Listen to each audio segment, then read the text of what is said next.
Alright guys, so the new imaginary round formidable battle event is in the game now, so I'll be showing you guys a simple strategy of how to beat Extreme 2 stage of this new game mode. Now if you actually take a look, you'll see the enemy is weak against green, so if you happen to have green Gojo, then it's your lucky day. You should be able to beat this stage fairly easily, I reckon. However, even if you don't happen to have green Gojo or any green DPS at all, don't worry too much about it. I'll be showing you guys my strategy of how to beat in it without any green DPS. So you can see, no green Gojo, and in fact not even green Yuji or green SSR and enemy, anything like that. I can just literally brute force it with my blue Gojo. Now, this team is I want to say it's like free to play friendly, because if you actually take a look at the characters, there's only one SSR, and same thing for the recollection. It's like mostly SR recollection, and the only SSRs you can actually get for free in the game. This one's the 15 million login, which you can get in the game right now, and that's obviously from Formidable Battle. So purely from characters and then also recollection, this team is very easy to access. The only hard requirement, which may not be feasible for some free to play players, is the fact that you kind of need Gojo at 2 dupes. Now, I previously only had Gojo at 1 dupe as well. And I actually have to go into the shard shop to just exchange for an extra Gojo shard in order to actually demonstrate my strategy works, etc. Now, that may or may not be something you want to do, because I know a lot of people are probably saving up for the universal dupe for your Yuto or the limited character, etc. But just be aware that the universal dupe is only limited to one purchase per account, so it doesn't really matter too much on when you buy it, whether you buy it now or buy it later. So you can potentially, well, at least that's kind of my rationale of I want to just get a dupe which I actually need the most right now, which is why I exchange for Gojo. But I will also totally understand if you guys decide to save out for universal dupe, but just be cautious that if you do not have Gojo at 2 dupe, this strategy may not actually work for you guys. Now, this is kind of the team I'll be using. I'll show you guys the skill level as well. Now, skill level, once again, is very high. For example, I have my Gojo, his ultimate and also his buffing skill both at level 10. And I also have Yaga's buffing skill also at level 10. Everyone else, I think probably most people will have them. For example, Momo's at level 8 and Kaito's at level 8. Most people probably have those already.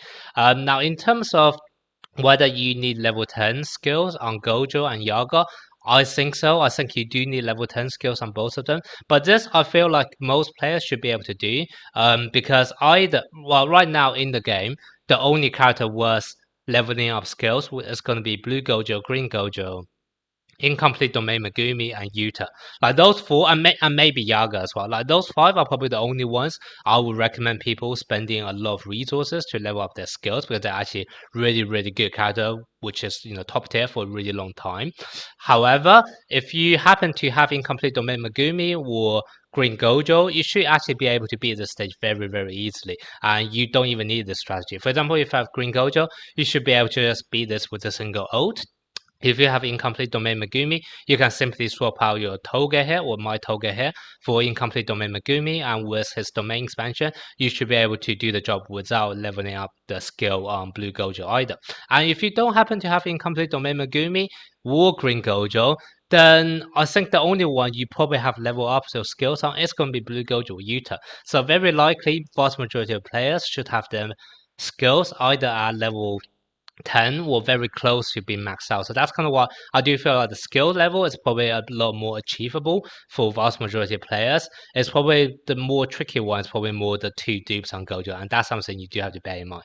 Also bear in mind the reward is just a mere 50 cubes for first time clearance and another 50 cubes for beating it within 12 turns. So that's just 100 cubes. Whether you want to invest a whole dupe in Gojo right now for that 100 cubes, that's kind of up for you to decide, okay? Now, in terms of the strategy itself, basically you need to do as much damage as possible, because the enemy is very bulky, and because you don't have color advantage, you won't be doing too much damage, and that's kind of why you will see all of the recollection I have, it's going to be for buffing up damage as much as possible. Now those two is quite self-explanatory. If you just take a look at their skills, basically you're able to increase your damage output, so that's quite obvious. And same thing for this SSR. The reason why I put this one is because I didn't even level up, but basically if you actually take a look at its dupe 1 effect, you're able to apply curse technique increase to all allies. And this, first of all, scales with Kyoto Jujutsu High student, which I actually have Momo. So this is actually potentially going to be more than 10%, even though I don't know what's the scaling. And then the second thing, which is really nice about this, is that even if this the guy who equipped this recollection dies, this buff is permanent. So even when Toge actually leaves the battle, this buff is still going to be present on Gojo, and that's kind of why I purposely pick this recollection on my Toge, who I know will die. Like if you take a look at my Toge's level, I didn't even bother leveling him up, so I know he's gonna die soon. And even after he leaves the battlefield, this buff is still gonna be available, and that's kind of why my Gojo is able to do so much damage with his ult. And I think I got lucky and did land an ult, land a crit on my ult. So you may need to do the same as well. There may be that element of RNG as well of needing to actually crit on your ult. Okay, now I will be showing you guys the game clip, and then you will kind of see 10 by 10 exactly what happens. But I'll just tell you up front, basically what you want to do. The reason why you pick Momo and Yaga, they should be quite obvious. It's just for the buffing. And same thing for Kaito. I'm doing Kaito so that one, he can increase curse energy, so Yaga can continuous buff the whole time. And then the second thing is Kaito also have ultimate attack, which is also a buffing skill. And when you actually have Kaito equipped with this recollection, he just happens to charge up his ultimate very fast, and he can actually charge up before your Gojo charge up his ultimate, and therefore you can do a combo attack with those two. So that's kind of the reason why I pick all of them. And obviously I pick Pride on my Gojo because Pride gives the most amount of scaling buff when you actually stack it twice. So basically I will be going for my ult attack on 10-6, and at that point I will have stack up 2 stacks of Pride, and basically I have that 120% increase in my buff. Now, knowing all of this, now it's going to be very important, which is the role of Toge. Toge basically needs to do 2 jobs in this battle. One is that he needs to stun the enemy. Basically, if you actually take a look in the battle itself, this enemy is going to start off with his ultimate gauge completely charged up, and he only takes 3 turns to actually charge up his ultimate. So what that basically means is that if your Gojo is going to ult on 10-6, that is basically going to give your enemy 5 turns in total. And within those 5 turns, unless you are able to somehow interrupt him, otherwise he's able to use his ultimate attack twice. And if he uses his ultimate attack twice, which is an AoE and the huge amount of damage, your whole team is going to die.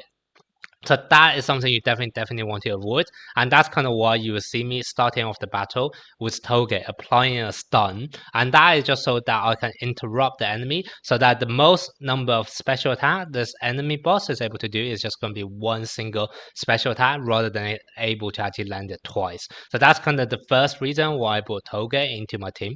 The second reason is that Toge with his skill 2 is able to do an AoE damage reduction. I'll have at level A, which is why it's 39% damage reduction. And once again, that's very important because after you have interrupted the enemy with your stun on turn 1, on the second turn, what's going to happen is the enemy will be using his ultimate attack. And that, like I said, is a huge AoE doing loads of damage. However, what you're going to have your Toge doing on turn 2 is that you will be applying your damage reduction. So even though the enemy will still be able to pull off his special attack, you will be able to take 39% less damage for that huge AoE. And once you're able to survive that AoE, the other attacks the enemy is able to do, they're kind of more like chip damage. Is not gonna like one shot you anymore, and that's kind of why it's okay for Toge to die after the first 2 turns, after he done his job of damage reducing enemy special attack and also interrupting enemy. After he done those 2 things, he can die, and that's kind of why you will see him being killed off on turn 2 and my Kaito coming in on turn 3. Now, obviously afterwards, there's still a bit of RNG element in the sense that the enemy could still potentially kill you because the enemy would have weakened you to maybe like only 40 or 50% HP left. So you may still need to get a bit lucky with the RNG. But the nice thing with this team is that Gojo is immune to any damage. And also Momo, you will be keep on using her buff all the time. And Momo's buff is able to apply an invasion for herself as well. So even though you have 4 characters on your team, 2 characters are basically going to be immune for at least 1 attack or possibly even 2 attacks if they end up hitting Gojo. So that's kind of why even though you may have to tank a few hits, this team should still be doable with the fact that 2 out of the 4 characters are going to be immune to damage. そんじゃ出発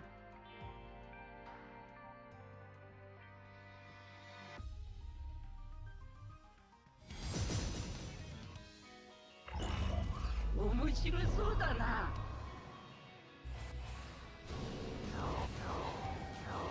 相手のなめられ鮭やっちゃっていいの授業を始めよう。オッケー読めたわ動くさて楽しくなってきた私の術式はここからです。相手の動きを観察しろ。なめら昆布やっちゃっていいの授業を始めよう。オッケー読めたわ防げよーいそっとこっちまで回ってきたかかわいいしっかりしろやっちゃっていいのでは教育の時間だ。そういう皆ことね様前に集中をよーいそっといかがですか。相手のなめられ手加減はしてあげるよ授業を始めよう。オッケー読めたわ皆様前に集中をさて楽しくなってきたシューレ私の術式はここからですよ。変なか今なら俺でもそれじゃおしまいに授業しようを始めよう。なるほどそういうこかさとねて楽しくなってきたはっ遊んでくれいけるぜ準備できてる今なら俺でもそれじゃおしまいにしようかでは教育の時間だ。オッケー読めたわ呪連素術術式反転赤ふんやるじゃんイエーイ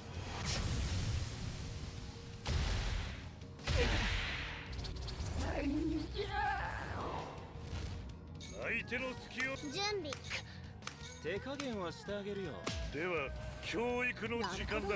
そういうことね焦るなよまあ代表だからね